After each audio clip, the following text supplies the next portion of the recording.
12 years ago, I got in a relationship with a much older guy. It was in the early days, if the internet, and a lot of people still use those old Timmy forums that are now a lot popular. It is in this setting, on a very obscure forum that no longer exists, that I met a guy. He would send me private messages on a regular basis, and I would reply. They were very innocent at first. I was into poetry and writing short stories, and so was he. So that I would send my work to him, and he would critique them. He did so in a genuinely nice, friendly and concerned way. Like he really cared about my improvements. I also urged him to send his own material to me. He seemed very reluctant to do so.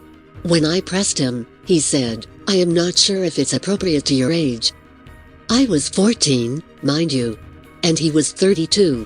Slowly but surely, he started detailing his life to me, how his day-to-day existence looked like. It was a very sad story. His father had died when he was just 2 years old, and his mother had remarried to a very abusive man who soon also left.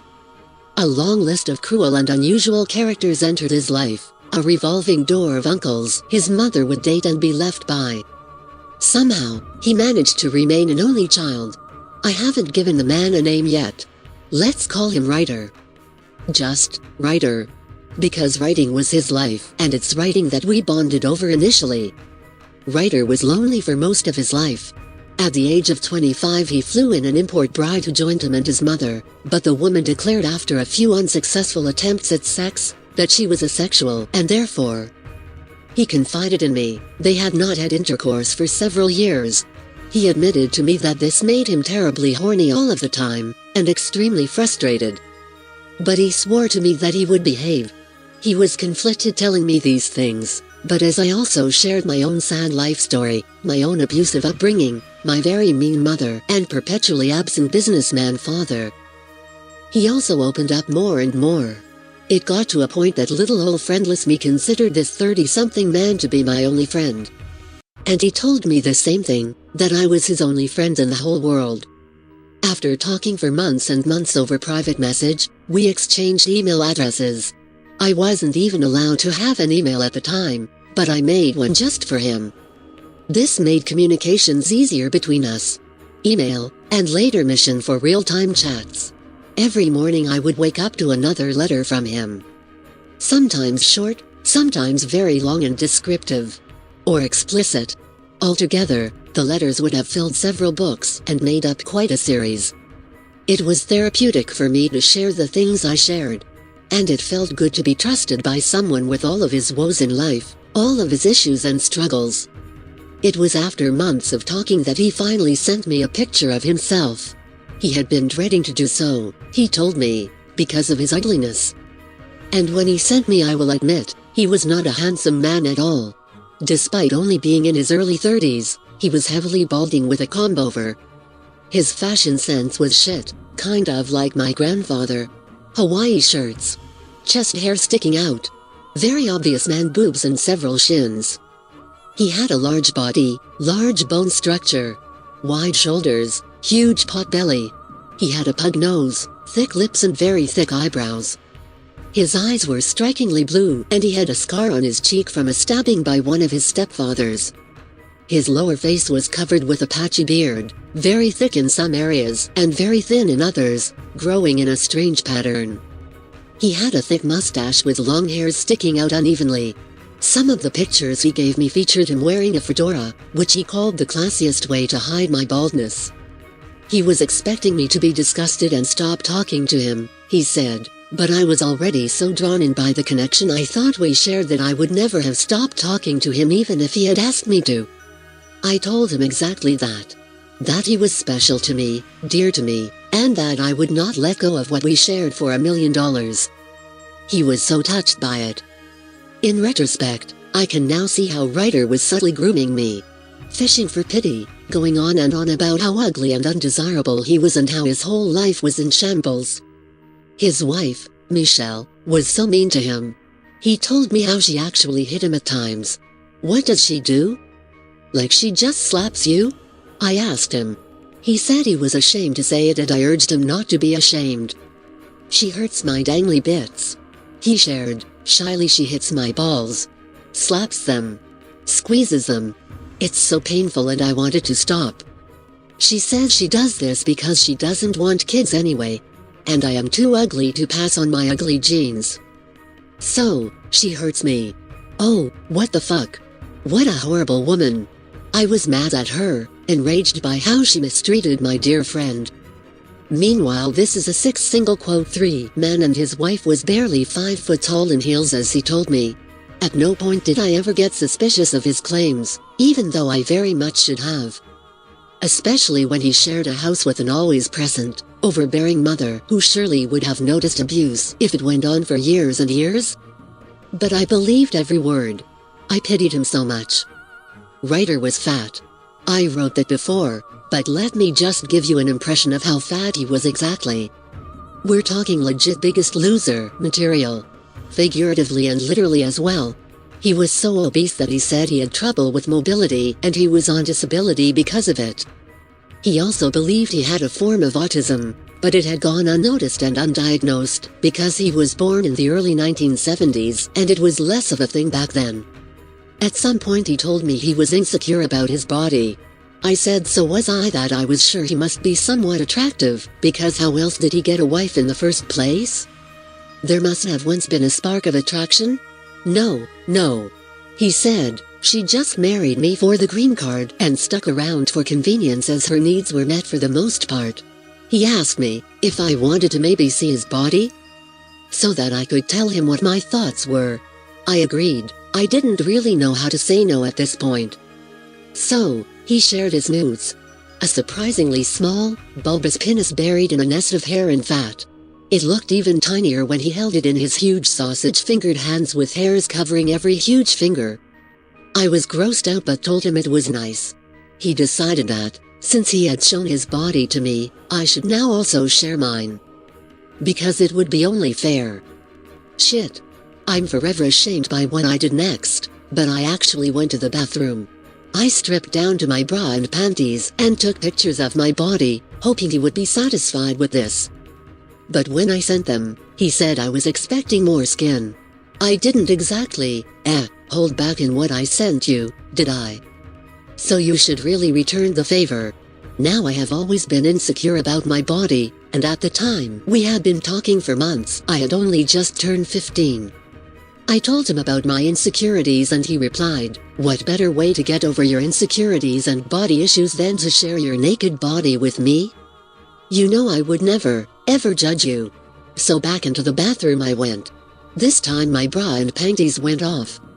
I was so insecure of my little pudgy belly, my tiny mosquito bite breasts with enormous, protruding puffy nipples, my wide hips and thunder thighs. Not to mention my fat pussy and the blonde hairs covering it. I even shaved for him before taking the pictures, so that he would like me better. And he did, very much. He praised my body, and said I was a real woman already. I felt anything but a real woman, but he insisted I was. In the days and nights that followed, he would get more and more explicit in his appreciation of my body. He started sending me tribute pictures in which he had printed out pictures of my breasts and vagina and ejaculated over them. You make me spray like a fire hose, bye-bye girl, much more than Michelle ever did.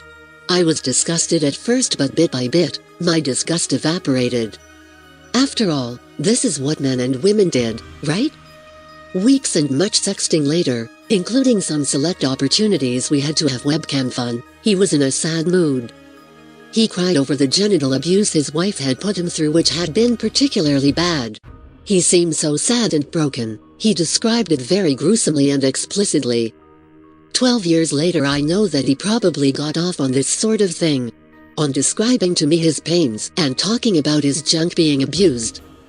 But I didn't know that at the time. I just felt like he was such a pitiful and sad human being, and I wanted to hug him and tell him everything would be okay. So I told him that. And he seemed moved, and bemused. I wish I could have a child one day. Be a father. But I fear that being with Michelle is slowly but surely destroying my abilities to ever father a child. I just need someone kind and sweet who can take care of me and give me the family I always dreamed of having. You know, someone like you. I was very shocked by this. but also kind of moved. Here was a man who was so kind-hearted and such a misunderstood, broken soul. Mistreated by the world and all those around him. I said I could wait. Maybe in 3 years when I would be a legal adult, we could meet up and be together. He said that I would probably find someone else before that time. That a girl as beautiful as me would surely find someone else and grow tired sooner or later of his ugly ass. I insisted, no, I wouldn't. But he said I would. He was so certain of it. Unless, of course, we could be together sooner? He suggested. I countered that I was too young to marry and have kids. That I was terrified of childbirth from my mother and grandmother's horror stories, and that it wouldn't even be legal for us to marry and cohabit anyway because of how young I was. Well, it used to be legal, you know. He said, it isn't anymore, I know that, but long ago it was the most normal thing in the world for a much younger and a much older man to be together. This went on and on for a while. He would get very sappy and melodramatic over email. Wrote me long, sweet, overly romantic love letters. Eventually I agreed that, while I was not sure about the whole running away and staying together thing he had proposed, we could at least meet up sometime in a motel nearby. He lived about an hour drive from me and said he would book a motel room and see me there. I was terrified as hell, but I managed to sneak out of the house in the dead of the night on the proposed date and find my way to the roadside motel he was already staying in since the day prior. My father was gone on another long trip, and my mother was passed out on the sofa, drunk as hell. This was a common occurrence during my childhood. I wore a dress from my mother's that I stole. It showed a lot of cleavage. I even put on makeup. Badly. But looking in the mirror before I left the house, I felt beautiful. I felt wanted and desired. About to meet up with the neckbeard of my dreams. Or so he brainwashed and groomed me to believe. I knocked on the door. Heavy footsteps. The door opening.